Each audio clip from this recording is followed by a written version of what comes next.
하나님 말씀은 마가복음 16장 1절에서 20절까지 말씀입니다. 교독하겠습니다. 안식일이 지남에 막달라 마리아와 야고보의 어머니 마리아와 또 살로메가 가서 예수께 바르기 위하여 향품을 사다 두었다가 안식 후 첫날 매우 일찍이 해도 들 때에 그 무덤으로 가며 서로 말하되 누가 우리를 위하여 무덤 문에서 돌을 굴려주리요 하더니 눈을 들어본즉 벌써 돌이 굴려져 있는데 그 돌이 심히 크더라. 무덤에 들어가서 흰 옷을 입은 한 청년이 우편에 앉은 것을 보고 놀라매 청년이 이르되 놀라지 말라. 너희가 십자가에 못 박히신 나사렛 예수를 찾는구나. 그가 살아나셨고 여기 계시지 아니하니라. 보라, 그를 두었던 곳이니라. 가서 그의 제자들과 베드로에게 이르기를 예수께서 너희보다 먼저 갈릴리로 가시나니 전에 너희에게 말씀하신 대로 너희가 거기서 배우리라 하라 하는지라. 여자들이 몹시 놀라 떨며 나와 무덤에서 도망하고 무서워하여 아무에게 아무 말도 하지 못하더라. 예수께서 안식 후 첫날 이른 아침에 살아나신 후 전에 7 귀신을 쫓아내어 주신 막달라 마리아에게 먼저 보이시니 마리아가 가서 예수와 함께 하던 사람들이 슬퍼하며 울고 있는 중에 이 일을 알림해 그들은 예수께서 살아나셨다는 것과 마리아에게 보이셨다는 것을 듣고도 믿지 아니하니라. 그 후에 그들 중 2 사람이 걸어서 시골로 갈 때에 예수께서 다른 모양으로 그들에게 나타나시니 2 사람이 가서 남은 제자들에게 알리었으되 역시 믿지 아니하니라. 그 후에 11 제자가 음식 먹을 때에 예수께서 그들에게 나타나사 그들의 믿음 없는 것과 마음이 완악한 것을 꾸짖으시니 이는 자기가 살아난 것을 본 자들의 말을 믿지 아니함일러라. 또 이르시되 너희는 온 천하에 다니며 만민에게 복음을 전파하라. 믿고 세례를 받는 사람은 구원을 얻을 것이요 믿지 않는 사람은 종죄를 받으리라. 믿는 자들에게는 이런 표적이 따르리니 곧 내 이름으로 그들이 내 이름으로 귀신을 쫓아내며 새 방언을 말하며 뱀을 집어 올리며 무슨 독을 마실지라도 해를 받지 아니하며 병든 사람에게 손을 얹은즉 나으리라 하시더라. 주 예수께서 말씀을 마치신 후에 하늘로 올려지사 하나님 우편에 앉으시느니라. 제자들이 나가 두루 전파할세 주께서 함께 역사하사 그 따르는 표적으로 말씀을 확실히 증언하시니라. 아멘. 부활하신 우리 예수님을 찬양합니다. 아멘. 가끔 여러분 뜻밖의 기쁨을 경험할 때가 있어요. 친구랑 약속을 했는데 준비하다 보니까 늦었어요. 거의 도착했는데 20분이나 늦은 거예요. 안 되겠다. 내가 너무 늦었으니까 도착하자마자 친구한테 밥을 사야겠다라고 해야겠다라고 했는데 딱 들어갔더니 친구가 없어요. 그리고 앉았는데 1분 뒤에 친구가 들으면서 많이 기다렸지. 늦어서 너무 미안해. 내가 밥을 사겠다고. 그럴 때 얼마나 역전의 은혜 경험을 할 때가 있습니다. 우리가 살면서요 뜻밖의 그런 역전의 순간들을 경험할 때가 있지요. 아직도 제가 가장 역전의 순간들이 언제가 있었나 돌이켜보면 여전히 2002년 월드컵 4강까지 올라갔을 때 대부분이 역전 정말 드라마틱하게 그런 역전이 없었죠. 참 그때 역전의 은혜가 컸었습니다. 그리고 또 언제 역전의 기적이 있었을까 생각해 보니까요 2016년 브라질 올림픽에서 여러분 박상경 기억나세요? 펜싱. 그렇죠. 박상경 선수가 8점이나 뒤지고 있었는데 완전히 그걸 역전을 했어요. 그때 속으로 뭘 외쳤죠? 나는 할 수 있다, 할 수 있다, 할 수 있다. 그렇죠. 불가능을 뒤집고 금메달 땄을 때 이야, 이게 가능하구나 그런 생각했던 적이 있었어요. 여러분 또 삶에 어떤 역전들이 있었습니까? 우리 아들이 대학 입학 후보 50번이었는데 이제 안 되겠다 싶었는데 마지막 날 전화가 왔어요. 다 딴 데로 가버리고 50번이었는데 그 좋은 학교를 들어갔다는 이야기를 들으면 이야, 정말 하나님의 은혜구나, 그렇게 생각할 때가 있어요. 너무 힘들어서 직장에서 퇴사할까 말까 고민 중이었는데 정말 지금에서 비교할 수 없는 훨씬 더 좋은 직장으로 몇백 대 1로 딱 그렇게 기적적으로 입사하는 거, 야, 이런 은혜도 있구나, 이런 역전의 은혜도 있구나 생각이 들 때가 있어요. 이런 많은 것들이 정말 놀랍고 기적의 역전들이겠지만 우리 인류 역사상 최고의 기적은 완전히 피 흘리고 온 산에 찢었던 그 예수 그리스도가 3일 만에 다시 부활하신 이 역전이 최고의 역전인 줄 믿습니다. 여러분, 지난 한 주간 우리가 고난주간을 통해서 그 예수님의 고난을 잠깐 살펴보았습니다. 그리고 오늘 지금 부활절 설교를 하면서 제 삶이 대입이 되었어요. 지난 한 주간도 설교를 하지만 여전히 제 마음에도 군급한 마음들이 있었습니다. 그러면서 이 부활절 아침을 맞이하는데 이 부활절이 없었으면, 이 부활의 은혜가 없었으면 어찌할 뻔했을까, 그런 깨달음이 오늘 아침에 굉장히 밀려왔었어요. 예수님의 부활은요, 그냥 예수님이 죽었다가 살아나는 개인의 부활이 아닙니다. 왜요? 예수님이 이 땅에 오신 이유가 그냥 오신 게 아니기 때문에, 누구 때문에? 우리 때문에 오셨어요. 우리 때문에 죽으셨고, 부활은 누구 때문에? 우리 때문에 부활하신 줄 믿습니다. 그러니까 예수님의 부활이 너무 중요합니다. 우리가 그간 마가복음 말씀으로 2달여 새벽 말씀을 살펴보았고, 지난 한 주간 고난주간 말씀으로도 살펴보았습니다. 오늘 이제 마지막 대의미를 장식합니다. 부활의 증인들 한번 살펴볼까요? 1절 말씀. 안식일이 지남에 막달라 마리아와 야고보의 어머니 마리아와 또 살로메가 가서 예수께 바르기 위하여 향품을 사다 두었다라고 기록을 하고 있어요. 이 향품, 이거 왜 샀을까요? 부활하신 예수님, 어유 부활을 축하드려요 하면서 그 예수님 몸에 기념으로 발라드리려고 샀을까요? 아닙니다. 과거 그 예수님의 그 은혜를 모지셨던 이 여인들이 얼마나 살찌고 빌렸던 그 예수님의 몸에 발라드리려고 이 향품, 이전에 향유옥합을 깨뜨렸던 여인 있잖아요. 그때도 엄청 비쌌잖아요. 이것도 비싼 거예요. 엄청 비싼 거예요. 그걸 아낌없이 그 시신에 바르려고 가져왔어요. 그 예수님께 사랑을 표현하려고 가져왔어요. 여러분, 이 여인들은 예수님에 대한 사랑은 있었지만 믿음은 없었어요. 아름다운 추억은 있었지만 이 예수님이 정작 누구신가는 몰랐어요. 이 예수님은 이 무덤과 어울리는 분이 아니십니다. 예수님을 가둘 수 있는 무덤은 없습니다.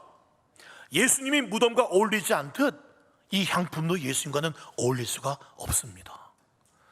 오늘 부활의 주님을 만나기 전 막달라 마리아는 너무나 슬펐어요. 그러나 부활하신 예수님 만나고 완전히 달라졌어요. 오늘 9절 말씀, 예수께서 안식 후 첫날 이른 아침에 살아나신 후 전에 7 귀신을 쫓아내어 주신 막달라 마리아에게 먼저 보이셨어요. 10절, 마리아가 가서, 이것은 제자들에게 갔다는 얘기예요. 예수와 함께 예수와 함께 하던 사람들이 슬퍼하며 울고 있는 중에 이 일, 예수님 부활하셨어요, 그걸 알렸다는 거죠. 이걸 요한복음에서는요 이렇게 표현하고 있어요. 막달라 마리아가 가서 제자들에게 내가 주를 보았다 이렇게 말했을까요? 아니죠. 내가 주를 보았어요. 부활하신 예수님 내가 만났어요. 그리고 주께서 자기에게 이렇게 말씀하신 것, 그런 것들을 하나하나 다 확신에 차서, 희열에 차서 그렇게 말했어요. 한번 여쭤볼까요? 막달라 마리아에게 임한 이 놀라운 희열, 기쁨 여러분들에게는 있으십니까? 부활의 주님을 만나셨습니까? 그런데 11절 말씀 보니까요, 그들은 제자들이죠. 예수께서 살아나셨다는 것과 마리아에게 보이셨다는 것을 듣고도 뭐 하지 않았다? 믿지 않았습니다. 마찬가지예요. 지금 이렇게 부활절 예배를 함께 드리고 있지만 부활의 기쁨을 누리지 못하는 성도들이 많습니다. 왜 그럴까요? 예수님의 부활을 귀로만 듣지 마음으로 믿지 않기 때문에 그렇습니다. 12절 볼까요? 그 위에 그들 중 두 사람이 걸어서 엠마오로 가던 두 제자죠. 시골로 갈 때에 예수께서 다른 모양으로 그들에게 나타나셔서 만나주셨습니다. 그래서 13절 이 두 사람이 가서 남은 제자들에게 예수님 부활하셨어요. 우리와 식사도 함께 하셨어요. 그렇게 알렸지만 역시 믿지 않습니다. 그렇습니다, 여러분. 사실 죽은 사람이 3일 만에 살아났다는 것, 이것도 믿기 힘든데요, 제자들이 봤거든요. 예수님 온몸에 살을 다 찢어버리고 발목 대못 박히고 창에 허리에 창 찔리고 머리에 가시관 박히고 피가 철철 온몸에 물이 쫙 빠지고 완전히 운명하시는 걸 분명히 봤거든요. 그런 사람이 살아난다고? 예, 맞습니다. 이거 믿기 어려운 거 맞아요. 그래서 여러분들도 안 믿으시는 겁니까? 결국 14절 말씀, 그 후에 11 제자가 음식 먹을 때에 예수께서 그들에게 나타나사 그들의 무엇이 없는 것? 믿음이 없는 것과 그 믿음이 없는 것을 예수님 어떻게 보십니까? 마음이 완악하다. 믿음이 없는 게 악한 겁니다, 여러분. 왜요? 믿을 수 있는데 안 믿는 거예요. 예수님이 이미 부활한다고 말씀하셨었는데 그 말씀도 믿지도 못하고 지금 다른 자기 친한 제자들 또 막달라 마리아 만났음에도 분명히 그들이 그냥 뻘소리 하는 것도 아닌데 그걸 안 믿는 거예요. 안 믿으려고 작정하는 거예요. 증거가 넘쳐나는데 그건 악한 겁니다. 그래서 예수님 꾸짖으셨어요. 그리고 자기가 살아난 것을 본자들이 말을 믿지 않은 것 때문에 꾸짖으셨습니다. 여러분, 세상 사람들이요, 우리 기독교에 있는 많은 절기 중에 이 절기를 굉장히 기뻐해요. 눈 오는 날, 어떤 절기죠? 크리스마스, 성탄절은 다들 기뻐합니다. 메리 크리스마스. 뜻도 모르면서 인사해요. 메리 크리스마스. 그렇죠? 크리스마스, 예수님의 나심을 기뻐하자, 예수님을 기뻐하자, 그 말을 뜻도 모르면서 그냥 다들 그렇게 말을 해요. 그런데 있잖아요, 부활절을 기뻐하는 세상 사람들 봤습니까? 없어요. 여러분, 성탄절도 기뻐해야 되지만 진짜 기뻐해야 될 날은 부활절입니다. 금요일 날 이틀 전에 우리 성도님들과 함께 현대중공업 여기 우리 남북에 있는 거기 입구에서 계란을 나눠줬는데요, 예수님 부활하셨어요 했는데 그냥 귀로만 듣고 흘려버려요. 그리고는 계란만 봤는데 좋아해요. 그렇지, 나가다 계란 주세요, 계란 주세요. 계란은 좋아하지만 예수님 부활하셨어요, 저희들이 그 말은 그냥 귓등으로 듣더라고요. 여러분, 왜 이 부활에 대해서, 부활자를 사람들은 관심도 없고 믿지 않는 걸까요? 거짓이라 생각하니까요. 신화 아니야? 지어낸 이야기 아니야? 에이, 뭐 예수라는 사람이 태어나긴 태어났겠지, 뭐 십자가 죽었다는 거 역사책에 나오니까 뭐 그런가 보다. 그런데 다시 살아난 거 그거 지어낸 얘기잖아 라고 생각하는 겁니다. 죄송하지만 그런 생각은 밖에 있는 사람들만 생각했으면 좋겠어요. 우리 안에도 정말 예수님 죽었다가 부활하신 것을 안 믿는 분들도 많은 것 같아요.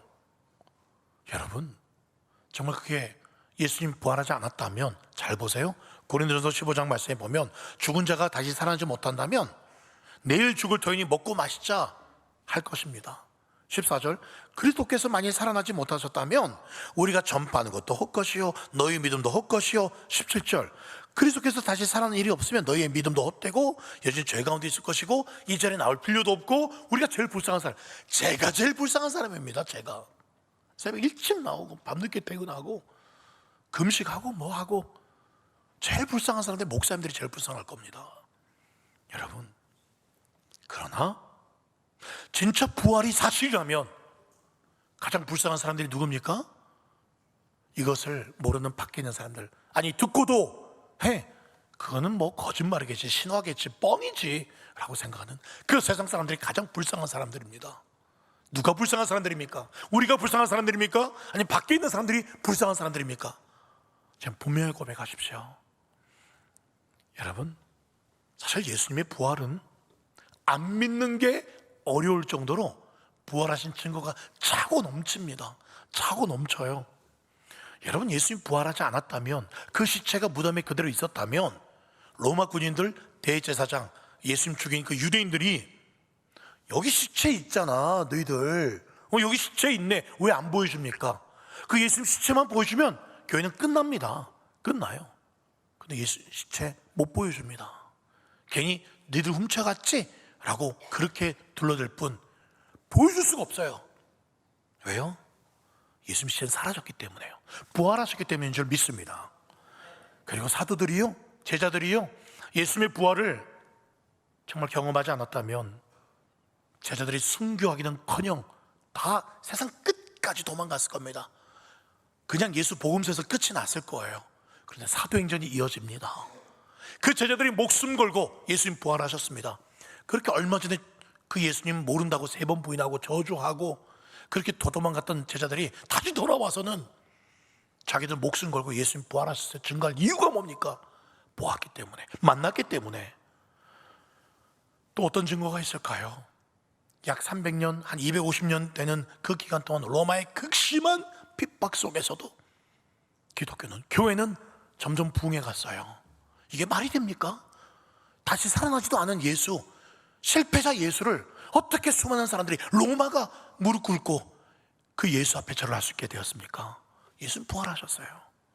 그리고 고린도전서 15장 6절에 보면 예수님은 부활하신 것을 500여 성도들에게 일시에 보이셨다는 기록이 남아 있습니다. 여러분, 그러나 저는 오늘 예수님의 그 수많은 부활에게 많은 증거들 더 이상 말하지 않을 거예요. 왜요? 가장 예수 부활의 확실한 증거는 2000년 전에 빈 무덤이 아니라 지금도 그 예수님 살아계셔서 우리 안에 계시고 우리 안에 역사하시는 예수님이기 때문에 더 이상 증거는 필요 없습니다. 제가 그 증인이에요. 영적으로 완전히 죽었던 저를 살리셨습니다. 저는 그 예수님을 믿습니다. 예전에도 한번 설교했던 적이 있었지만은 제가 청소년부 전도사 시절에 그 부활하신 예수님 만나게 달라고 고난주간 한 주 내내 기도했지만 만나주지 않다가 그 부활절날 새벽에 좌절해서 쓰러져서 나 설교 안 할 거예요 라고 그렇게 주님 앞에 토라져 있던 저에게 그 예수님 부활하신 그 그림 보면서 빈 무덤, 그럼 예수님 어디 계신가 묵상하는 중에 그날 저희 집 그 조그마한 서재에 제가 무릎 꿇고 있었던 바로 옆에 예수님이 서 계신 것을 제 온 영으로 느낄 수가 있었어요. 쳐다볼 수가 없었어요. 물론 보지는 않았습니다. 눈으로 보지는 않았어요. 그런데 성령께서 제 마음과 제 영의 눈을 여시는데 네가 그렇게 부활하신 예수님 만나고 싶은데 그 예수님 바로 네 옆에 서 있어. 내가 늘 네 옆에 서 있단다. 저는 만났어요. 여러분, 그리고요, 저는 여기 설 자격이 없어요. 늘 그런 생각을 합니다. 매번 설교 때마다 주여, 내가 어찌 뻔뻔스럽게 나도 그렇게 마음과 목숨과 뜻과 힘을 다해 주님 사랑하지 못하는데 어찌 나를 또 세우십니까? 어떻게 제가 설교하라고요? 그 설 때마다 십자가 보혈 의지합니다. 예수님의 부활의 능력 의지해서 그래서 오늘도 설교합니다. 여러분, 저만 그렇습니까? 저만 변화시켜 주셨습니까? 여기 계신 여러분들 예수님 만나셨잖아요. 그래서 집사님 하시고 권사님 하시고 장로님 하시고 성가대 하시고 교사 하시고 이렇게 주일날 어디 놀러 안 가시고 이 자리에 오신 것 아닙니까? 여러분 예수님의 은혜, 여러분 변화시킨 것이 있지 않습니까? 그래서 우리 여기 앉아 있잖아요. 그래서 우리는 죽음도 두렵지 않은 사람들이 되었습니다. 고린도서 15장 57절 같이 읽어볼까요? 시작. 우리 주 예수 그리스도로 말미암아 우리에게 죽음으로부터 승리를 주시는 하나님께 감사하노니. 그렇습니다. 죽음으로부터 승리 주시는 그 승리, 예수님의 승리가 누구의 승리입니까? 나의 승리요. 예수님의 부활이 누구의 부활입니까? 나의 부활인 줄 믿으시기 바랍니다. 아멘. 부활이에요. 나의 부활을 위해서 예수님 먼저 부활하셨어요. 예수님 부활의 몇 번째 열매입니까? 예수님이 첫 번째 열매라 그랬어요. 그럼 두 번째, 세 번째, 네 번째, 100번째, 10,000번째 열매가 있어요. 바로 여러분들이, 우리가 그 이후에 열매들인 겁니다. 우리도 부활한다는 거예요. 이 부활의 능력은 결코 먼 훗날에만 일어날 일들이 아닙니다. 오늘 믿음으로 오늘도 내일도 매일같이 체험할 수 있는 살아있는 능력이 부활의 능력입니다. 마가복음 16장 17절, 믿는 자들에게는 이런 표적이 따르리니 곧 그들이 내 이름으로 귀신을 쫓아내며 새 바언을 말하며 뱀을 집어올리며 무슨 독을 마실지라도 해를 받지 아니하며 병든 사람에게 손을 얹은즉 나으리라. 믿습니까? 아멘. 새 바언이라는 말씀이 나오죠. 이제까지와는 전혀 다른 새로운 언어입니다. 천국에서 주시는 언어입니다. 사도행전에서 이 방언을 성령이 말하게 하심을 따라서 하는 말이라고 기록되어 있어요. 어떤 사람은요 그렇게 말을 해요. 야, 성경 사도행전에 제자들이 했던 말은 외국 말이었잖아. 뭐 샬라샬라샬라 이런 거는 방언 아니야. 방언 끝났어. 그렇게 말하는 분들이 고신에도 꽤 있습니다. 여러분, 슈프레자, 그러면 방언이 끝났다고요? 슈프레자 시톨이라는 아프리카 목사님이 계세요. 그분은 아프리카를 떠난 적이 없습니다. 그런데 배우지도 않았어요. 근데 그분이 예수를 믿고 12개국어를 말합니다. 12개국어.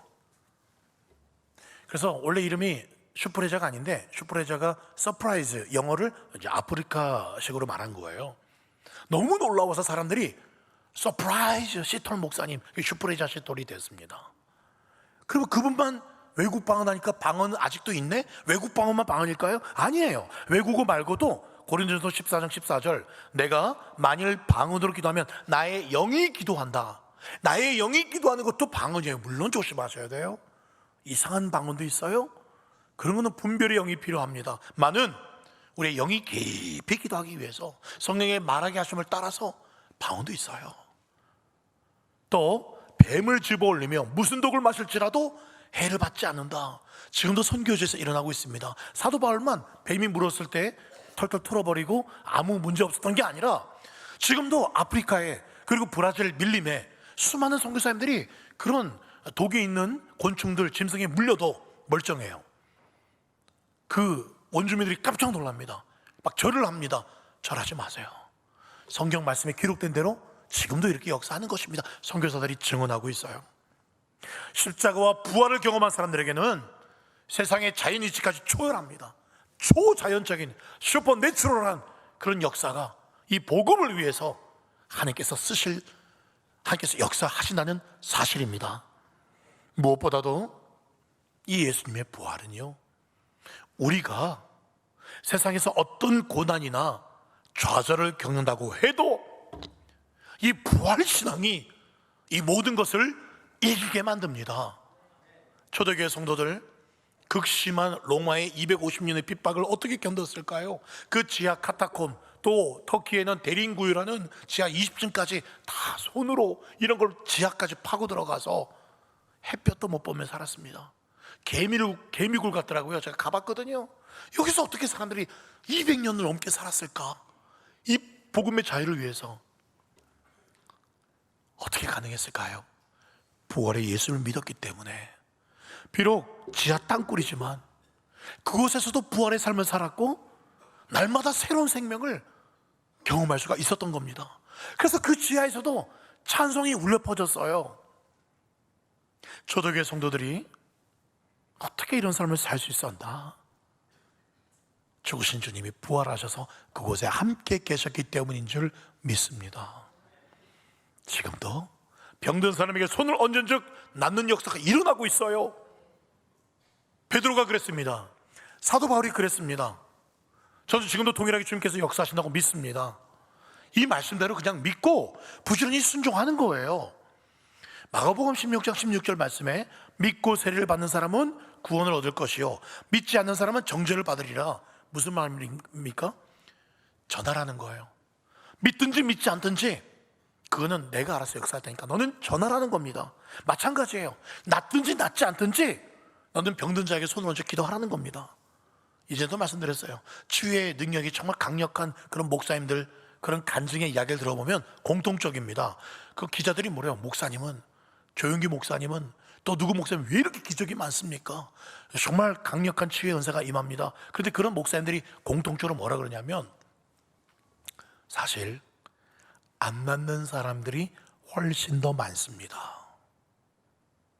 그런데 하도 그냥 믿음으로 기도했더니 낫는 사람이 적어도 다른 목사님들이 그렇게 기도 안 하고 다른 성도들이 기도 안 하니까 그냥 제가 그냥 그렇게 믿음으로 기도하니까 그런 숫자가 많아 보여서 그렇지 안 낫는 사람들이 훨씬 더 많습니다. 그냥 많이 기도하는 거예요. 믿음으로. 그렇습니다. 주님 말씀이니까요. 순종해서 기도해서 나으면 주님께서 역사하신 것이고, 낫지 않으시면 아직은 때가 아니구나 실망할 필요가 없어요.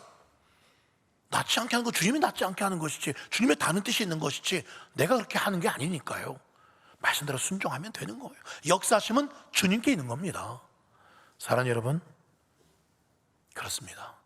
복음서가요, 복음서로 끝나면 안 됩니다. 이 복음서에서 어디로 넘어가야 됩니까? 사도행전으로 넘어가야 됩니다. 우리 주님 다시 오시는 그날까지 우리 주님 주신 그 부활의 권능으로 예수님 부활을 외쳐야 합니다. 누가요? 예수님 부활을 경험한 사람들이요, 저와 여러분들이요, 이 남북 땅에서 외쳐야 합니다. 잊지 마십시오. 부활의 핵심은요, 예수님이 부활하셨다는 것을 내가 머리로 동의하는 것에서 끝나는 게 아닙니다. 그 부활하신 주님을 내가 정말 매일 만나고 있는가, 주님과 함께 살고 있는가, 그게 정말 부활을 경험한 겁니다. 오늘 새벽에요, 우리 성도님들 또 주일날 생일이나 생신당한 분들이 있으면 또 새벽 기도 마치고 또 이렇게 문자를 보내드립니다. 어떤 분들 그럴 거예요. 목사님 너무 일찍 새벽에 문자 보내지 마세요. 그런 분들이 있을지 모르겠어요. 아마 생일 문자 받으신 분들, 제가 제일 먼저 문자를 보내는 분들이 있을 겁니다. 물론 제가 늦게 보낼 때도 가끔 있지만 제가 제일 먼저 축하한다는 그걸 이렇게 보내고 싶었어요. 네. 오늘도 한 형제가 생일이라서 문자를 보내드렸어요. 축하드려요 형제님. 그런데 보통 많은 분들은 목사님 감사해요 그렇게 답장이 오거든요. 근데 이 형제님이 이렇게 답장이 오셨어요.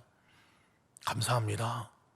하지만 제 생일보다 주님의 부활하심에 더 큰 기쁨과 감사를 아버지께 드립니다.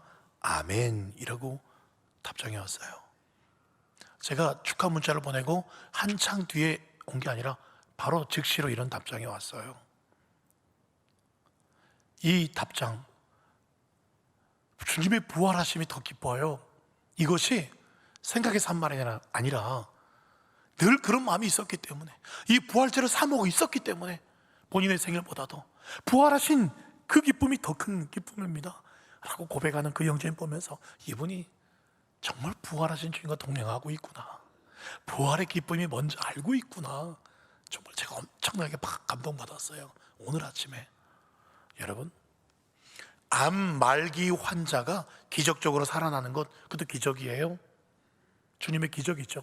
도저히 불가능한 일들이 성사가 되는 것, 주님의 은혜입니다. 할렐루야, 기적이에요. 그런데 그것보다 훨씬 더 큰 기적이 뭔지 아세요? 부활하신 주님께서 내 안에 계시다는 사실입니다. 디드리 본 회포라는 목사님 들어보셨을 거예요. 유명한 이런 말도 했습니다. 부활절을 아는 사람은 절대로 망할 수 없다. 부활절을 경험한 사람은 절대로 망할 수 없다. 그렇습니다. 우리는 쓰러져도 다시 일어날 수가 있고, 절망해도 다시 소망 가질 수 있고, 어떤 위기 앞에서도 기뻐할 수 있는 이유는 예수 그리스도의 그 부활의 능력을 가진 자들이기 때문인 줄 믿습니다. 그 주님이 오늘 우리에게도 선포합니다. 김집사야, 다시 그 낙심으로부터, 그 절망으로부터 나와, 포기와 좌절로부터 그 무덤에서 나와, 불신과 의심의 무덤에서 나와, 모든 영적인, 정신적인, 육신적인 병약함의 그 무덤에서 나와, 부활의 권능에 그 예수님이 손 내밀고 계십니다. 말씀을 맺겠습니다. 먼 훗날 우리가 주님께로 가는 날, 우리가 어떤 모습으로 주님 앞에 서게 될까요? 고린도전서 15장 말씀에 썩지 아니할 것으로 다시 살아나며, 43절 영광스러운 것으로 다시 살아나며 강한 것으로 다시 살아나며, 44절 신령한 몸으로 다시 살아난다. 믿습니까? 아멘. 주여, 오늘 이 예수님의 부활의 능력이, 이 예수 생명의 능력이 다시 나와 우리 가정을 살려주십시오. 이 예수님과 내가 날마다 함께 죽고, 그래서 죽어야 부활할 수 있잖아요. 매일 예수님과 함께 죽어야 됩니다. 그래야 주님과 함께 부활할 수가 있고, 그래서 날마다 이 놀라운 부활의 기적의 은혜를, 그 생명을 매일매일 체험하실 수 있는 저 여러분 되시기를 우리 주 부활하신 예수님의 이름으로 축원드립니다. 아멘.